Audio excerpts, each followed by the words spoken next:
This is TLV1.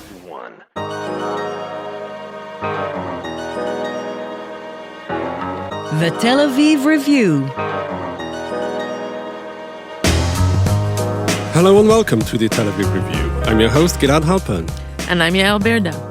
Every week we bring you conversations with authors about the books and research and other things that we like. And if you like us, please consider becoming a Patreon supporter by going to our homepage. That's tlv1.fm/Tel Aviv Review. Scroll down to the bottom and click the big red button that says Patreon. Click and support us. Some of you have been doing this for months and years, and we cannot thank you enough. Our guest today is Senior Lecturer in Sociology at Tel Aviv University, whose work is dedicated to unpacking the concept of citizenship and examining it in relation to national identity, migration, and other adjacent sociological categories.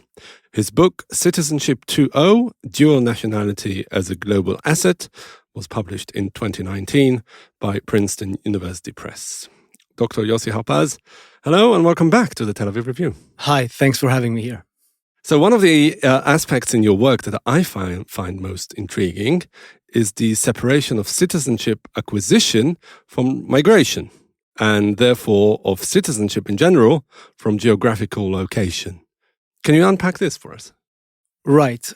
So the point of departure for my research, for the research that ended up with the book, was a legal change. Before all of these sociological changes and economic changes, there is a legal change that happened across dozens of countries, which is the legitimization of dual citizenship. So for most of the 20th century, countries did not permit dual citizenship. And then in the 90s, dozens of countries changed their laws to permit dual citizenship. And this is actually the starting point for all of these changes, because once you allow people to have more than one citizenship, then people can have citizenship in a country where they do not live. Then people can start collecting and accumulating citizenships, and then all sorts of logics enter this domain of citizenship, which are not the classic logics of belonging, national identity, a kind of a very totalized or total relationship between individual and a state. People have one citizenship for traveling, one citizenship for the place where they live, one citizenship for the that signifies something emotional for them, and so on. So tell us about your cases. Like, how did you choose which countries to check, and like what are the ages of the people that you focus on, and how do you come to that choice? Right. So I did a lot of preparatory work trying to figure out what were the most interesting cases of dual citizenship, by which I mean the cases where dual citizenship actually makes a difference in people's lives. And pretty soon I moved away from the case of people living in Western immigration countries, people who naturalize while retaining their original citizenship. So that would be a Mexican immigrant who naturalized in the US, but keeps their Mexican citizenship, or a Turkish German. So these cases have been studied a lot. And the second citizenship in those cases doesn't make such a huge difference in people's lives, because the one that matters for them is the Western citizenship, the destination country, the American citizenship, the German citizenship, because this is the citizenship of the country where they live in, and also the citizenship that is of higher practical value. So this is the one that they'll be using.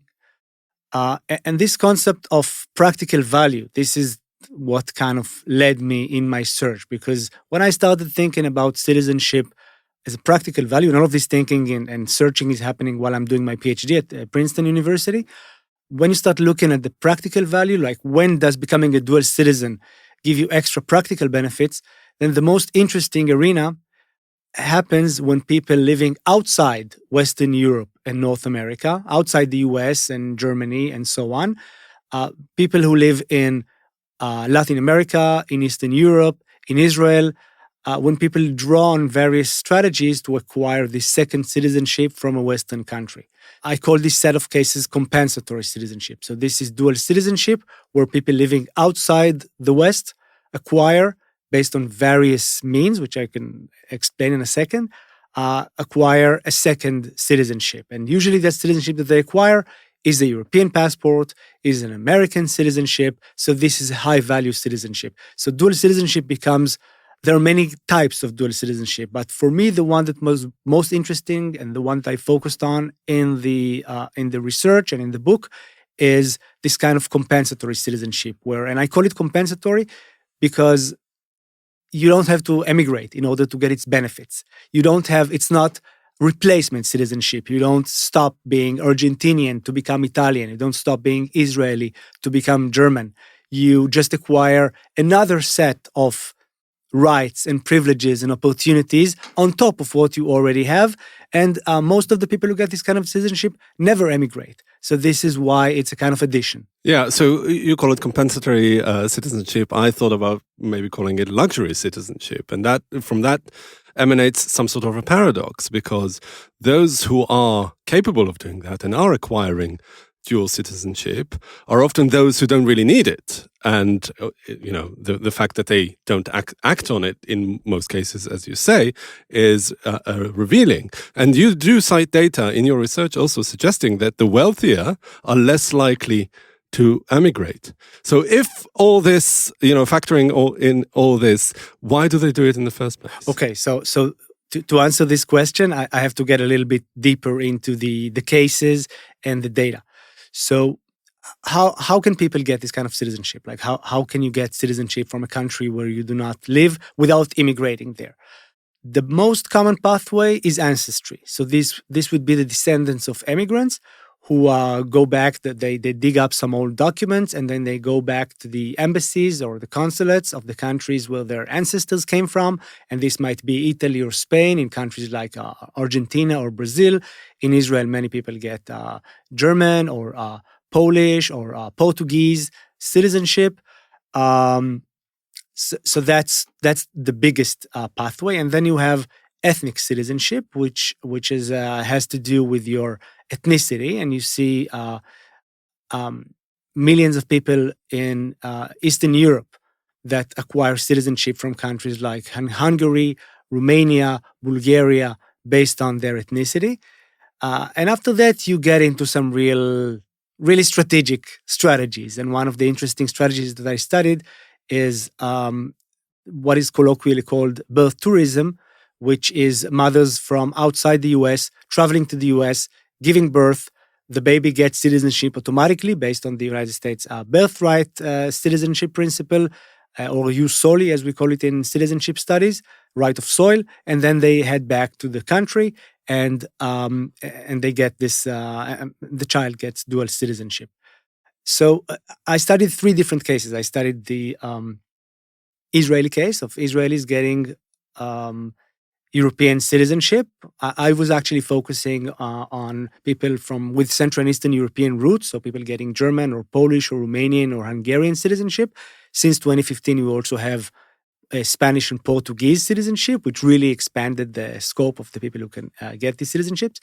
A second case that I studied was ethnic Hungarians in Serbia who acquire this Hungarian citizenship. Hungary is in the EU. Serbia is not. So it's about ethnicity, it's about identity, but it's also about the huge gap in value between these 2 citizenships and people in Serbia wanting to get access to the EU. And the third case was Mexicans who give birth in the US. Just drive across the border, give birth, and come back. So about why they need it. I would say that... Why do they do it? Right. So I would say that in the Israeli case, at least until the last couple of months, this is the case where the practical utility is least obvious, because Israelis are getting European citizenship, but when you look at the statistics on immigration from Israel, it's not a high immigration country, and Israelis don't emigrate to Europe. When they do emigrate, it's usually to the US. So that's why tens of thousands of Israelis acquiring these German or Polish passports, and then a few go to live in Berlin, actually mostly go to study there, or things that probably they could have done also without this citizenship. It's not wholesale immigration. This is really like a study in non-practicality. In the other cases, in less developed countries, less kind kind of reliable countries like Mexico or Serbia that I studied, like Argentina, which is also a huge site of this kind of ancestry-based citizenship, the practical utilities is more directly visible because Argentina, once in a while, they have some catastrophic economic crisis, and then the people who have Italian or Spanish passports can immigrate. Mexico, in the cases that I studied, these were people from northern Mexico, mostly from upper class or upper middle class families, so they don't have financial problems, but sometimes it gets really, really dangerous there. So sometimes people would move for a couple of years to the US side of the border and then go back to Mexico. And Serbia is a country with extremely high unemployment. So people really were, so it's not that, like, I want to make the distinction. So in the Israeli case, they don't actually use the citizenship so much. In the other cases, it's useful, but they don't emigrate permanently. So in Serbia, people would use the flexibility that you get from the European passport to go and work in Germany or Austria, not in Hungary, for a couple of months and then save Are up they some also money. middle class and upper middle class in Serbia? The ethnic Hungarians in Serbia? They are average level, average economic level in Serbia, which is not good. Like it's not a comfortable life. So we're going to get back to asking you the same questions about Israel now after the current crisis, but we're going to do that later. Okay. But first, I want to ask you. So, what about ideology? What about nationalism? What about patriotism? How does that issue factor in the decision to get dual citizenship? Yes, so that's a very interesting thing. I'll focus on the Israeli case for a second, just because it's easier to focus on one case, and probably it's also the case that's most interesting to our listeners. So, in the Israeli case, you really see a kind of revaluation of values, and I'm talking now specifically. I'm focusing on this German, Polish, Romanian citizenship. The Spanish and Portuguese is a little bit different. It also comes later. It's much less controversial. But if we focus on German citizenship, so Germany and Israel reestablished diplomatic relations in 1965. And since that point, and actually even before, people can just, Israelis of German origin who escaped Nazi Germany or whose parents escaped Nazi Germany can just go to the embassy and get their citizenship back. Some people do it, but usually they keep it a secret. It's a huge source of shame, guilt. It is seen as unpatriotic, like anti-Zionist, and also something that casts shame on the whole family. Because how can you, after the Germans murdered your whole family, how can you crawl on your knees and ask for this citizenship? So it was viewed in an extremely negative way. I should say, though, that in the 50s and 60s and 70s, dual citizenship from less problematic countries, like American dual citizenship in Israel, was not necessarily seen in such a negative light. But specifically, this kind of, the German citizenship was seen in a very negative light. Today, the German passport is actually considered one of the coolest passports. Like when people, one of the things that Israelis do with their European passports is talk about them and brag about them. They come with bragging rights. And when people say, I got a Romanian passport, I got a Polish passport, I got a Spanish passport. So the German passport is actually considered one of the coolest ones. And people like saying. Is there a ranking? Or? I think there is a ranking. And I think the ranking is a lot about how rich these countries are today. So that's why Germany wins. And maybe it also has to do with status of the different origin groups in Israel, where Germany wins again. Yeah. So from either direction, you see that the German passport, from a badge of shame, has become a kind of status symbol. So that's something very interesting. But I would say in general, many people, they don't necessarily get into these specific status dynamics because they have a rhetorical mechanism of distancing. So most Israelis will not say, I acquired a second citizenship from Poland. They would say, I got a European passport.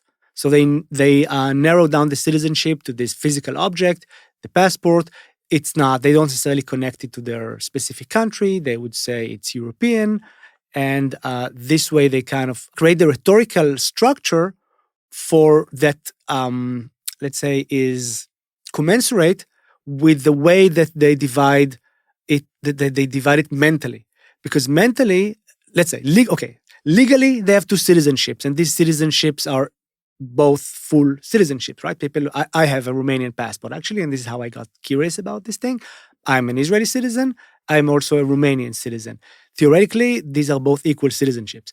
In reality, in my case, and in the case of every single Israeli that I interviewed, these people they completely identify with their Israeli citizenship. Something that my respondents kept saying was, I'm 100% Israeli, but I also have a European passport, or I also have a German passport. So mentally and emotionally, it's really, really asymmetrical. It's really a gap between one full citizenship and the other is like some kind of supplement. And this is because of patriotism, because they were born here, they grew up and they were inculcated into the Israeli state and society, which just by virtue of acquisition you cannot have. I mean, this is really what lies at the basis of that. So it's interesting from a sociological point of view that citizenship has become a commodity. I mean, something that is transferable somehow to capital, whether symbolic or concrete. One of the most interesting developments that we're seeing in the field of citizenship and citizenship law is the growth of citizenship by investment and residence by investment programs.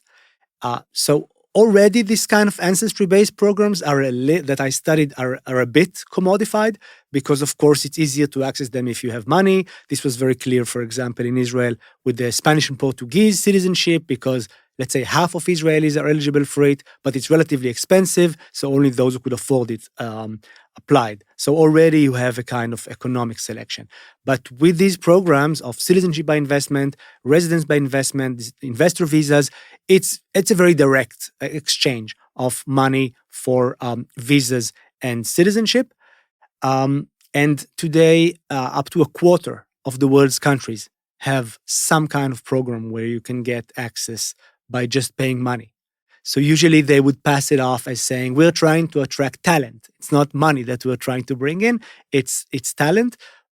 But it usually, in many cases, it is money.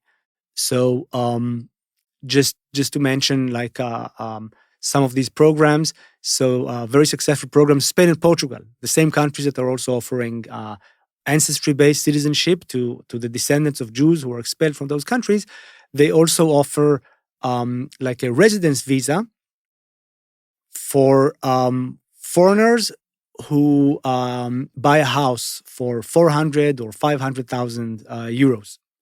So they get a residence visa in Spain or in Portugal, which is also residence visa for the entire EU. So almost everybody who got this visa are Chinese.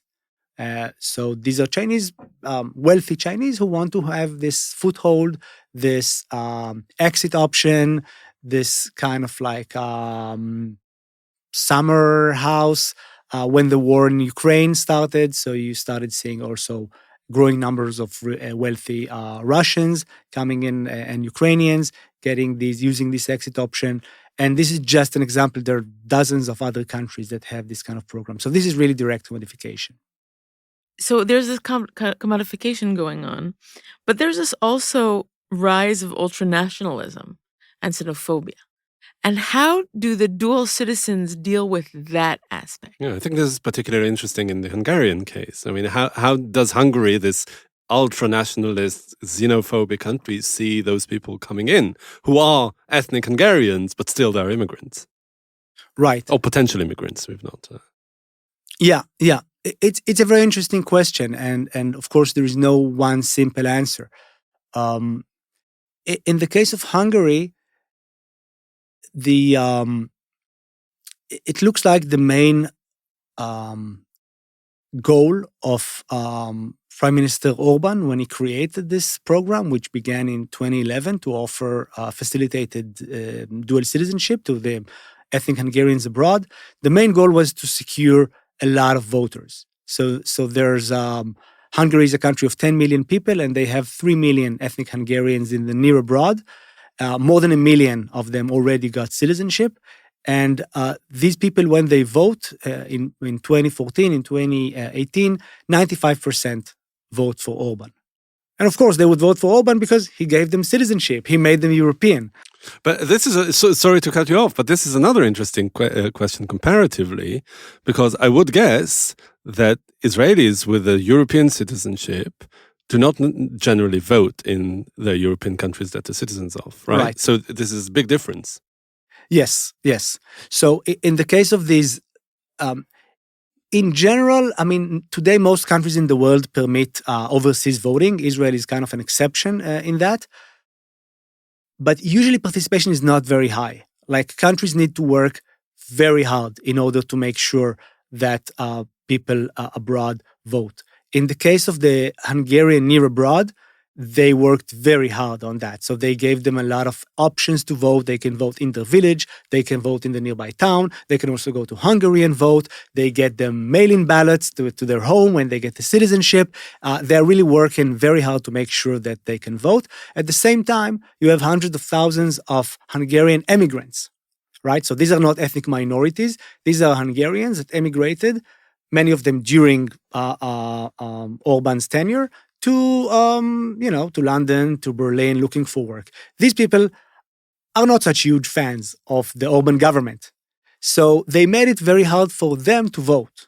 So for the Hungarians in Berlin or in Paris, they queue in long lines outside the embassies, waiting for hours in order to cast their vote. Whereas and these are people who actually grew up or born and grew up in Hungary and just left, to develop themselves academically and professionally abroad. Whereas these people who have been 3 generations outside of Hungary since the First World War, they can get, for them it's extremely easy to vote. So this is the interesting thing about this voting abroad, that it's really easy for governments to manipulate it. And this is also one of the reasons that governments do this. Nobody has done it as effectively as Orban. For example, Berlusconi also tried to enfranchise the Italians abroad in Argentina to get them to vote for him. It didn't really work as planned. They didn't vote the way they were supposed to. Pretty quickly, they tried to organize and look after benefits for themselves instead of being beholden to a specific party in Italy. But there is a lot of, because you can control, right, the technicalities of voting, there's a lot of power for governments when they permit this overseas voting. And that's one of the reasons why they use dual citizenship. And how can we not go on to talking about democratic backsliding when we talked about Orban, and also in the Israeli case, you present some interesting data on the link between democratic backsliding and the demand for foreign passports. But again, it's, to my understanding, it's detached from like economic issues. I mean, it's really, there are 2 separate categories of people acquiring citizenships here as well. It's not refugees or economic migrants, but it's really, again, those people who are educated, professional, middle classes. You mean right now in Israel? In Israel, or in general, the link between democratic backsliding and this whole phenomenon. Right. So if we look at immigration generally, globally, most immigrants, all of the immigrants in the world, most immigrants, they move for economic reasons. They're mostly working class or lower middle class. They move for economic reasons. They respond to economic stimuli. There aren't usually big waves of migration as a result of democratic backsliding. Wars, yes, of course, as we now see from the Ukraine, but not democratic backsliding.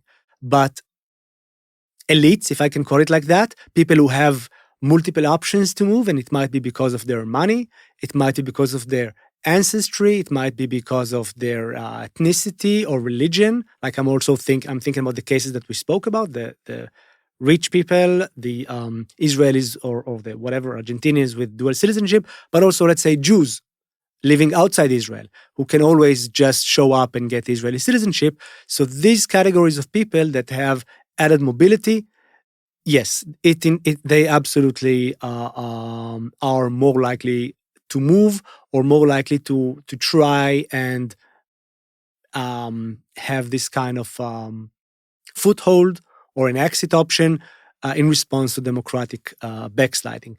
Often these are also specific population groups that are particularly vulnerable, right? So wealthy individuals, they are vulnerable in the sense that they depend on relatively strong rule of law in order to do business.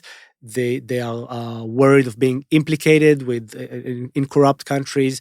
They are afraid of being on the wrong side of the law, political powers. Of course, ethnic minorities are in the same. Jews are in the same situation. So there is absolutely a connection. And I wonder what does the fact that it is a commodity, what does it come in? Because as some detractors of the opponents of the judicial overhaul now in Israel, judicial coup, whatever you want to call it, have said that these people are at least threatening with emigration, that it was one part of like a whole string of leverages that they could apply as the elites that they are, whether it's their economic capital, whether it's the fact that they basically shore up the army with volunteering in large masses. All those things that they threaten to withdraw, and is getting a foreign passport and threatening to withdraw from living in Israel. Do you see it also as, sociologically rather than polemically, as one of those leverage that they can apply in the political struggle? I mean, I think you're spot on when you talk about these points of leverage, and I think this is one of the most interesting things that we are seeing in this political social conflict is that people are kind of learning and realizing that power in society is not just power in numbers, that there are multiple sources of power. And it's not necessarily not democratic to try and use civil society, to try and use economic power, to try and use integration with state institutions as a lever. About the specific threat of leaving, I don't think this scares. This is very scary to people on the let's say who are hardcore supporters of the judicial overhaul. But do you think it's also an empty threat, or have you seen? I don't know if there's any data yet, but has there been a surge or at least an uptick in the number of Israelis leaving? In the demand for foreign passports, absolutely, there has been an increase. And this is not something that it would be very weird if there wasn't, because after and this is from the time when I was collecting data on this, whenever there is a military operation, whenever there is some tension, people call up the law offices that deal with these things. So 100%, there is growing interest in getting citizenship. Are people going to actually emigrate? Perhaps, yeah, of course. If there is actually if this overhaul actually passes and people feel that the country has changed radically in a direction that they do not want, will immigration increase? Absolutely. Again, it would be very strange if it didn't. I don't think it's gonna be very concerning for the people who support it. Israel's population is growing very fast. There are high birth rates.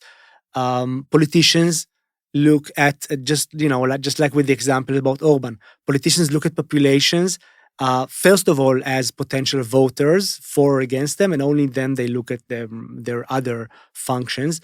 So I don't think this is going to be the straw that breaks the camel's back. So one of the kind of points of interest that I was listening to the radio one day, and there was a high-tech entrepreneur that was talking about countries, especially in the Balkans, that were making an effort to draw whole high-tech communities out of Israel during this crisis, because the high-tech community is one of the targeted communities, and there was this discussion about the pull factor. And so it's not just the people that are actually putting in their chips to have more options. It's actually states that are gambling on other people's democratic crisis. So I wanted to ask you about these pull factors. So I heard, I haven't read anything confirmed, but I heard that these countries are Greece and Cyprus. These are among these countries. And again, like as I discussed before, countries come up with all sorts of schemes to try and attract money, to try and attract entrepreneurship. I talked about Spain and Portugal, but Greece and Cyprus are also among these countries. They also have residence by investment programs and citizenship by investment programs, and so on. And they are very attractive to Israelis because it's possible to practically commute. So there is a term describing from French olim in the last 10 years that they use the term aliyah boing, which means like these are French Jews who want to immigrate to Israel. They want the family to move to Israel, but they have a really good job in France. Maybe they're doctors or dentists. They don't want to give up the job. So they work in France Monday to Friday, then they fly to Israel, then they spend the weekend there, the family is there, the kids grow up there, and then they come back. Some kind of yerida boing between Israel and Greece and Cyprus. Yeah, it sounds very, very, it's not going to be 200,000 people. The high-tech industry is not so huge, but that this kind of configuration, at least in small scale, will emerge, sounds very plausible because it's very convenient. But you're not concerned with the implications or impact on, I don't know if society, but even the economy.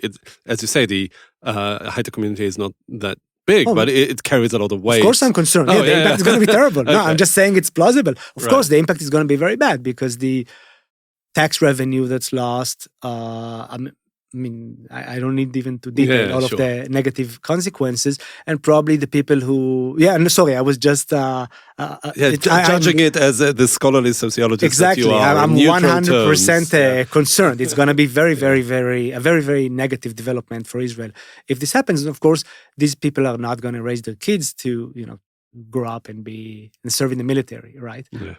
I have this one last question, and it's not really a scholarly question. It's more like part of the story that is being told is about loyalty to the nation and loyalty to the state and loyalty to the land.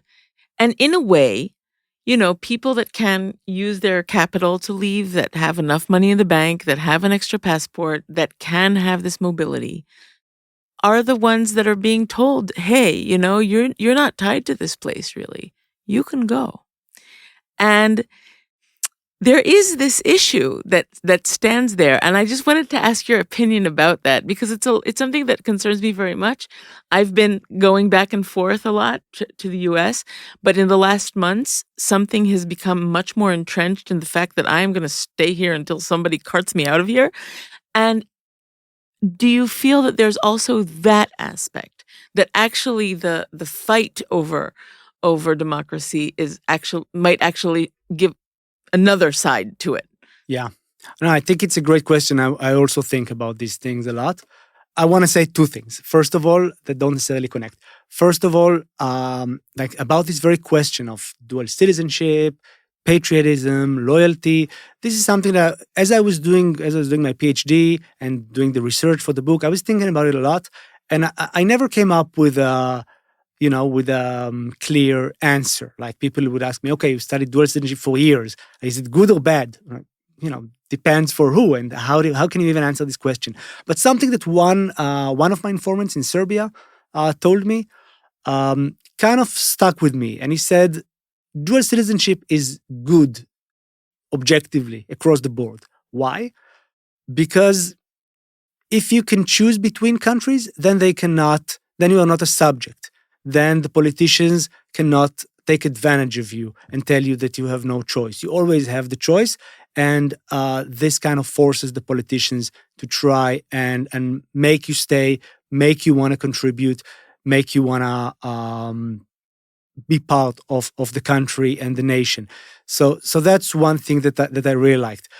So that kind of emphasizes the more rational part. On the other side, of course, in reality, we're not always moved by rationality. And sometimes, just like you said, exactly in the times when we feel how fucked up can I say this? How fucked up our you country can't is. say fucked up until we won, yes. Sometimes, precisely in the time that you're on the verge of losing hope in your country, then you kind of like, it ties you stronger to it, and through the emotional connection, and you feel like, I have a stake in this. This is me, like this is my home, and I got to fight for it. So I kind of noticed that it kind of happened like it wasn't happening at the same time. The first 2 weeks after they declared the overhaul, everybody was talking about moving money abroad, looking for passports, emigrating. After 2 weeks, it kind of subsided, and the focus was on protest, which I think it still is. So I think these things don't necessarily happen at the same time. It's two responses that are. If the protest fails, then we'll see a lot of immigration. Maybe either way, we'll see a lot of immigration. Yeah. No, it's really interesting to see how, as Eyal alluded to in a question, how questions of, from patriotism to solidarity, all those categories are being reevaluated and understood differently, both by the people themselves who see themselves as invested in the country, and their detractors who used to tell them, go away, and have sort of re-evaluated the situation. Anyway, Dr. Yossi Harpaz, sociologist at Tel Aviv University and author of the book Citizenship 2.0, Dual Nationality as a Global Asset. Thank you very much for joining us today. Thanks for having me. And also many thanks to you, Yael, and to Itai Shalem, the manager of TLV1 Studios. And now we've got a request, because most of you listen to us on the Apple Podcasts app, and would like to ask you to please consider writing us a review. Good, bad, ugly, up to you. You too can support us by going to our website and subscribing onto a Patreon campaign. Check out our archive. It has way over 800 interviews to keep you interested, entertained, and hopefully annoyed. Like us on Facebook, follow us on Twitter, and most important, join us again next week for another edition of the Tel Aviv Review. And until then, from us here in Tel Aviv, goodbye.